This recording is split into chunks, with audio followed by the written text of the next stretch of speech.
You weren't born knowing how to love yourself. No one is. Self-love is something we learn, but maybe you grew up hearing more criticism than encouragement, receiving more comparisons than praise, living under more demands than embraces.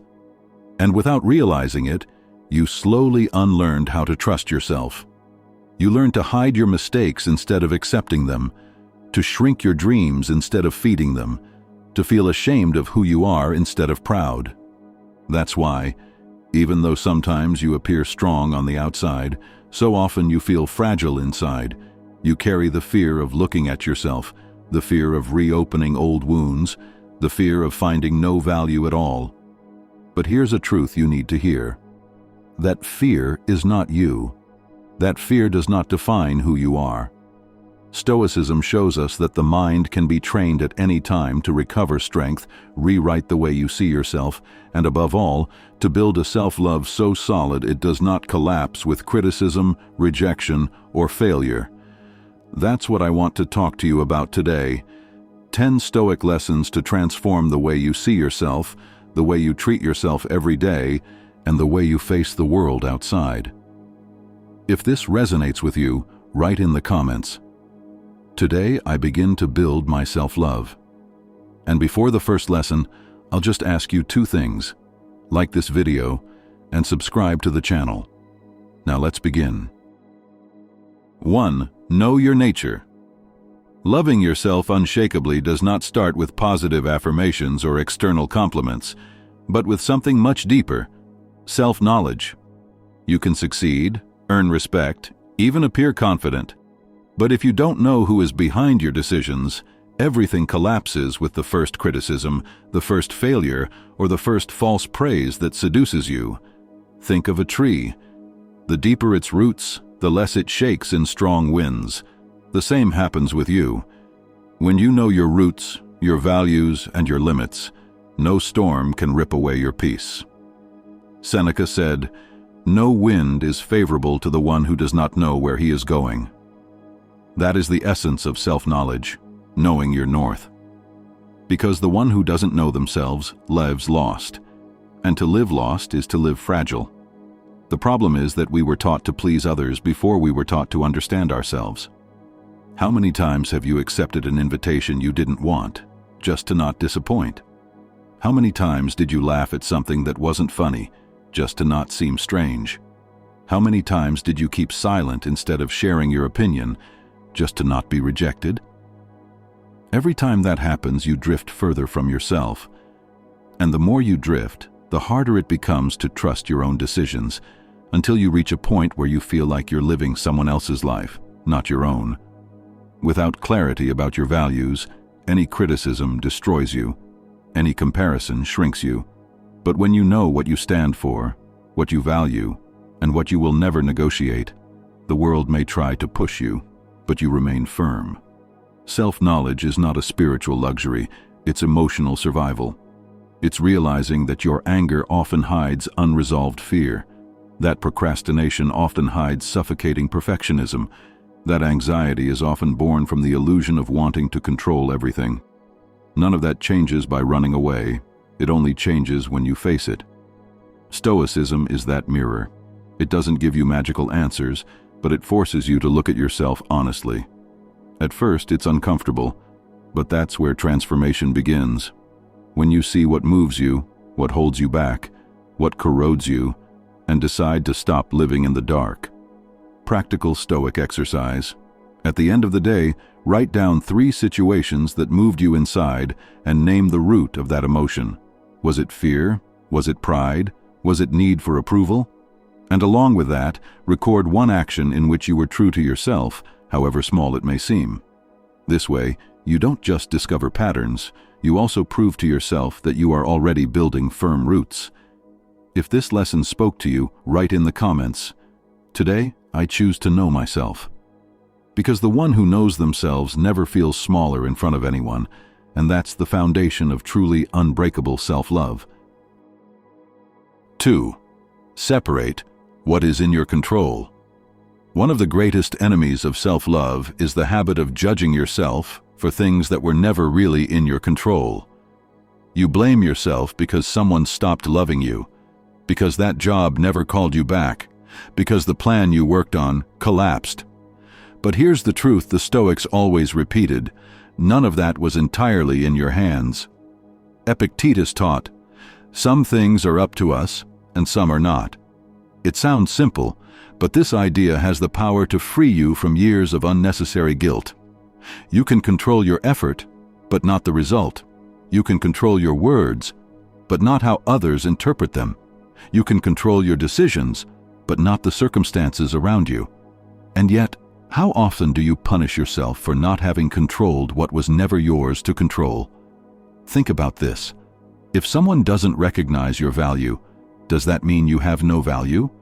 No, it means that person doesn't have the vision to see it. If an opportunity doesn't work out, does that mean you weren't worthy? No, it means reality followed its own course. When you confuse what is inside your control with what isn't, you slowly destroy your own self-esteem. You live carrying guilt for things that were never your responsibility. It's like blaming yourself for the rain or for the sun setting earlier in winter. Impossible, isn't it? Yet every time you punish yourself for something external, you're doing exactly that. The Stoics invite us to redirect that energy, to put it only where it truly counts, in our character, our actions, our choices. That's where your freedom begins. Marcus Aurelius said, "You have power over your mind, not outside events. Realize this, and you will find strength." That means the foundation of unbreakable self-love is clarity. It's no longer wasting your energy on things you'll never control. It's saying to yourself, "I will give my best, but I will not destroy myself over the result." Imagine how your inner voice would change if you lived that way. Instead of "I'm not enough," you'd say, "I did what depended on me." Instead of "It's my fault," you'd say, "It was beyond my hands." That simple change is the seed of peace. Practical Stoic exercise. Every night, write down 2 situations that caused you discomfort. Then, make 2 columns. In the first, note what was under your control, your actions, your attitude. In the second, note what was outside your control, the outcome, other people's responses. Tear up the second column. Keep the first. This symbolic act teaches your mind to release what was never yours and to reinforce what truly defines your strength. If this lesson resonates with you, write in the comments, "I focus only on what I can control." That phrase is not just a reminder, it's a shield. A shield that protects your self-love from unnecessary guilt and allows you to build confidence in the one place where no one can take it away, inside yourself. 3. Transform your inner dialogue. No one talks to you more than you do. From the moment you wake up until you fall asleep, there's a voice inside your head narrating everything. "You're late again. You look terrible today. You should have said something different. You'll never achieve that." And here's the problem. If that voice becomes your worst enemy, it slowly erodes your self-love. You may look fine on the outside, but inside you are constantly under attack by yourself. Epictetus said, "People are not disturbed by things, but by the view they take of them." That view isn't just about the world, it's also about how you interpret yourself. Think about it. Would you ever speak to a friend the way you sometimes speak to yourself? Would you tell someone you love, "You're useless, you'll never change, you're not enough"? Of course not. So why do you tolerate it when it comes from your own mind? The Stoics understood that our thoughts shape our reality. If your inner voice is constantly harsh, you'll live underweight, doubting yourself, shrinking in every decision. But if you train that voice to be rational, fair, and firm, not flattering but balanced, you begin to build unbreakable self-respect. This doesn't mean repeating empty affirmations like "I'm perfect" or "I love myself just the way I am." The Stoics would reject that because it ignores reality. Self-love doesn't come from lies, it comes from truth. The truth may sound like this: "I made mistakes today, but I'm learning." Or, "I'm not where I want to be, but I've already advanced compared to yesterday." Or even, I can improve this, and that's exactly what I'm going to do. That's rational, balanced, and fair. And little by little, that fairness turns into confidence. Marcus Aurelius reminded himself constantly in his journal, his meditations, not to be dominated by negative or arrogant thoughts. He trained his own mind every day because he knew that inner dialogue is the soil in which self-love grows, or withers.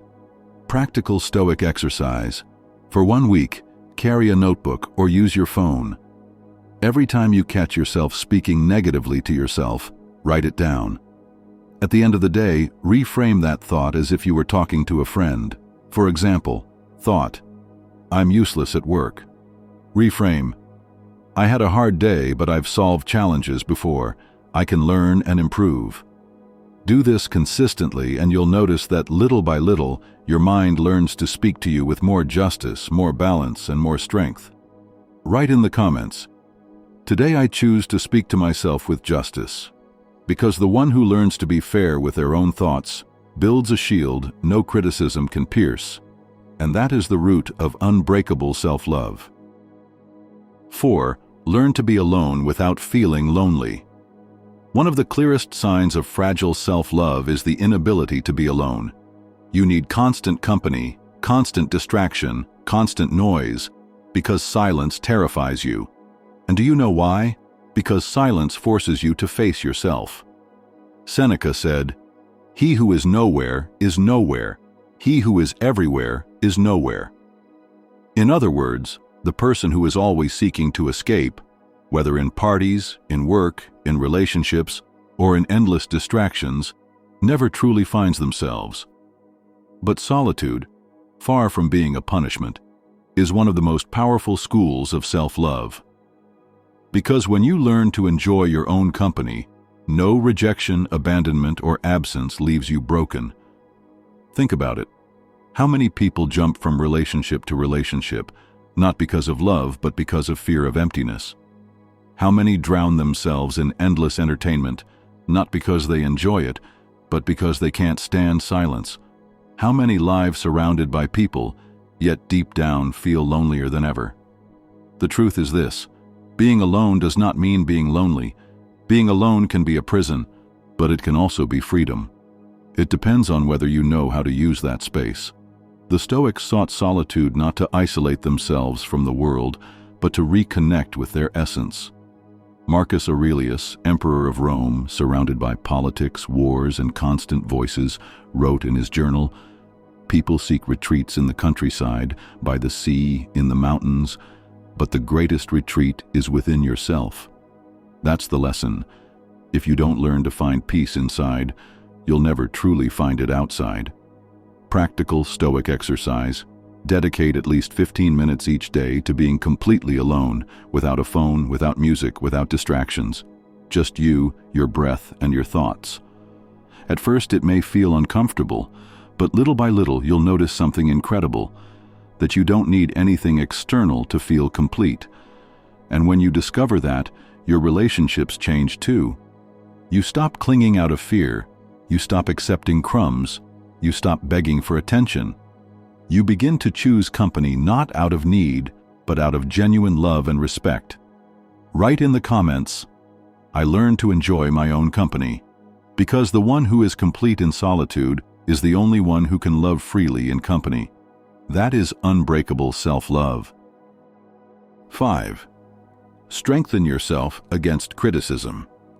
If your self-love depends on everyone speaking well of you, you'll always live in chains. You'll feel happy when praised and destroyed when criticized. But here's the truth: no matter what you do, someone will always have something to say. Epictetus said, "If you want to improve, be content to be thought foolish and stupid." Why? Because growth almost always looks strange to those who don't understand it. When you change habits, pursue something new, or set boundaries, many will criticize. Not because you're wrong, but because your change reminds them of their own stagnation. If you build your life based on other people's opinions, you'll always be fragile. If they applaud, you inflate. If they criticize, you collapse. It's like being a puppet where every word pulls a string. Marcus Aurelius gave himself this reminder: I will meet people meddling, ungrateful, arrogant, deceitful, envious, and unsocial, but they cannot harm me, for no one can impose what is shameful upon me. Notice what he's saying. The problem isn't that people criticize, it's believing their words define you. Self-love collapses when you let others dictate who you are. Criticism hurts less when you stop asking yourself, why are they saying this about me? And instead ask, is it true? If it is, you've gained a lesson. If it isn't, you can ignore it. Either way, you win. The Stoics saw criticism as a mirror. Sometimes it shows you something real to improve. Other times it reflects the envy, ignorance, or pain of the other person. But in both cases, it doesn't define your value. It only gives you information. Practical Stoic exercise. The next time someone criticizes you, don't react immediately. Write down the criticism and ask yourself in silence, does this reflect something true I can improve? Or does it reveal more about the other person than about me? If it's true, act with humility and improve. If it's false, let it go like wind passing through. Write in the comments, criticism does not define me. Because the moment you stop being a slave to other people's voices, you begin to walk freely, with self-love that no one can break. 6. Do not compare yourself. Few things weaken self-love as much as comparison. You look at others' lives, bodies, achievements, or possessions, and suddenly what you have seems too little, and what you are seems insufficient. But comparison is always unfair. Why? Because you're comparing your behind the scenes with someone else's highlight reel.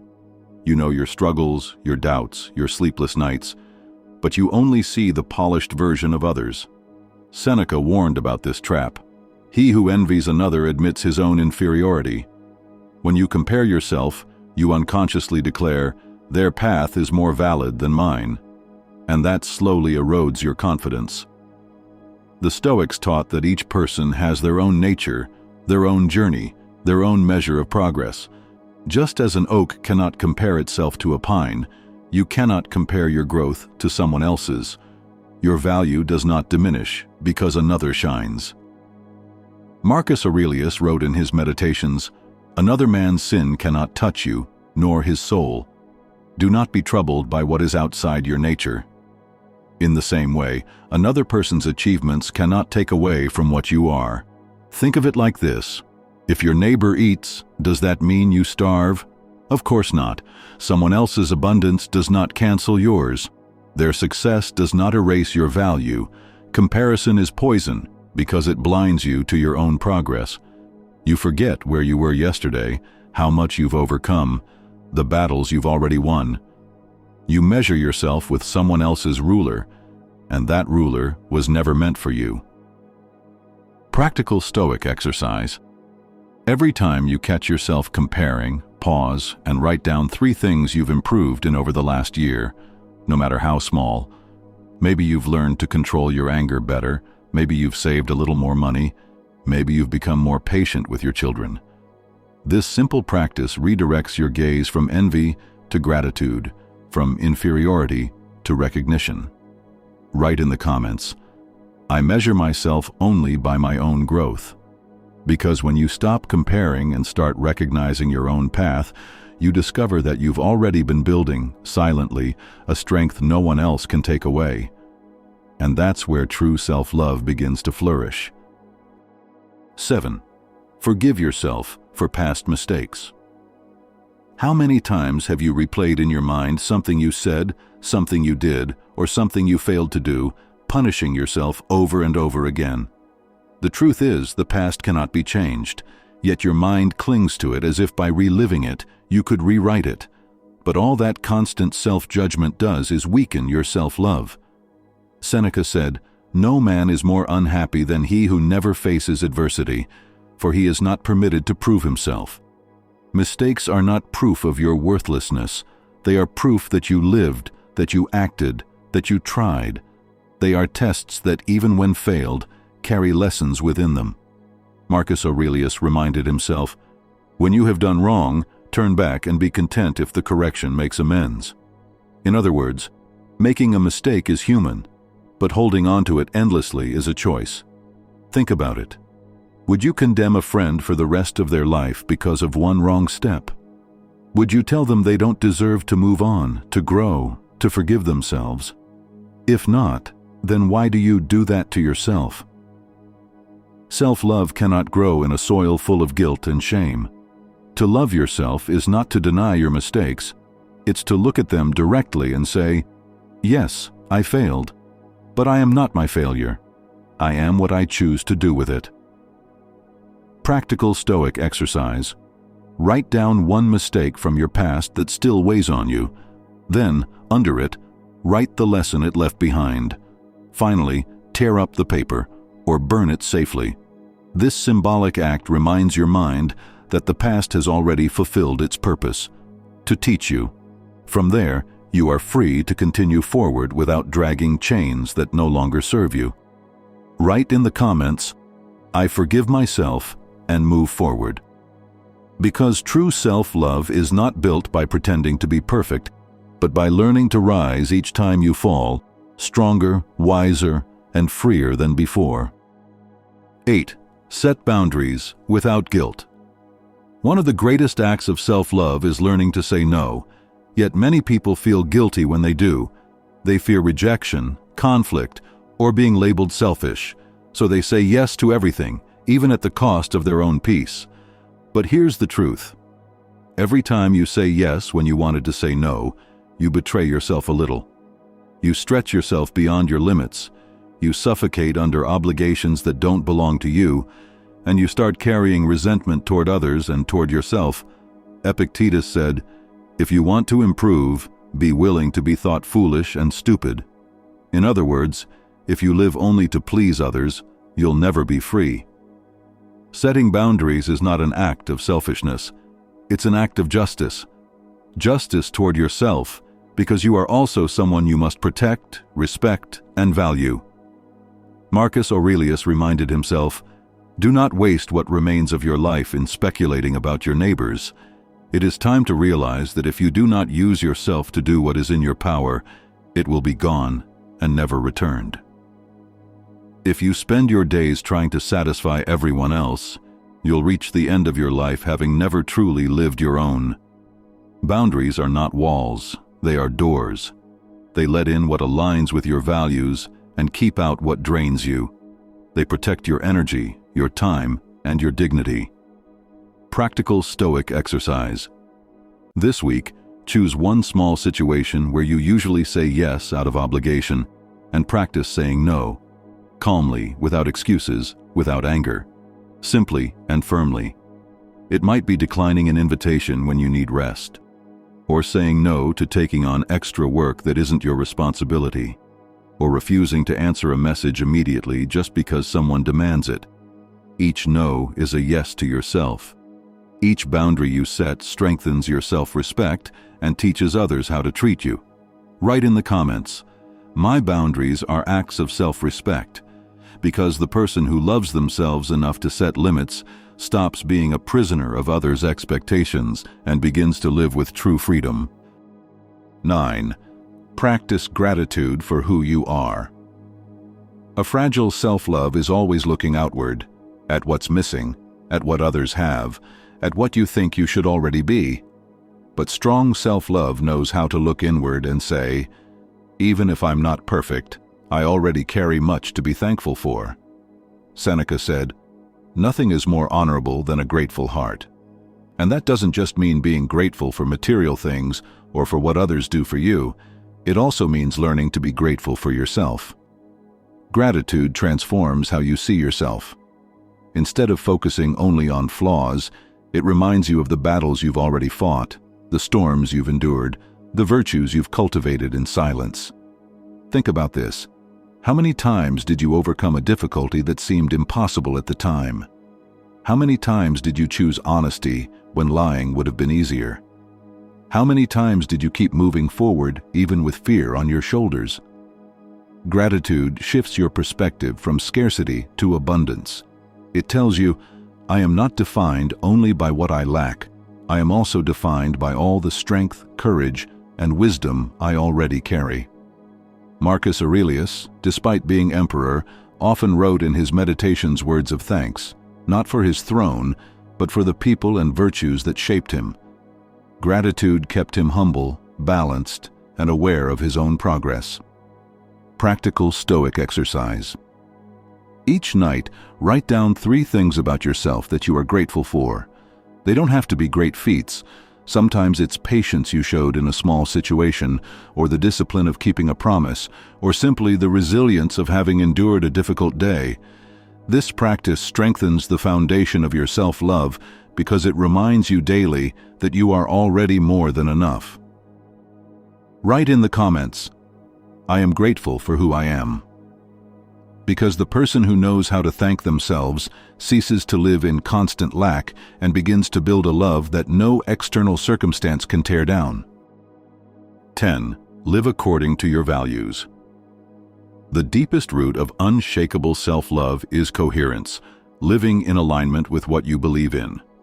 When you say one thing and do another, when you betray your own principles to fit in or to please, something inside you breaks, and little by little, your self-respect dissolves. Because deep down you know when you're not being true to yourself.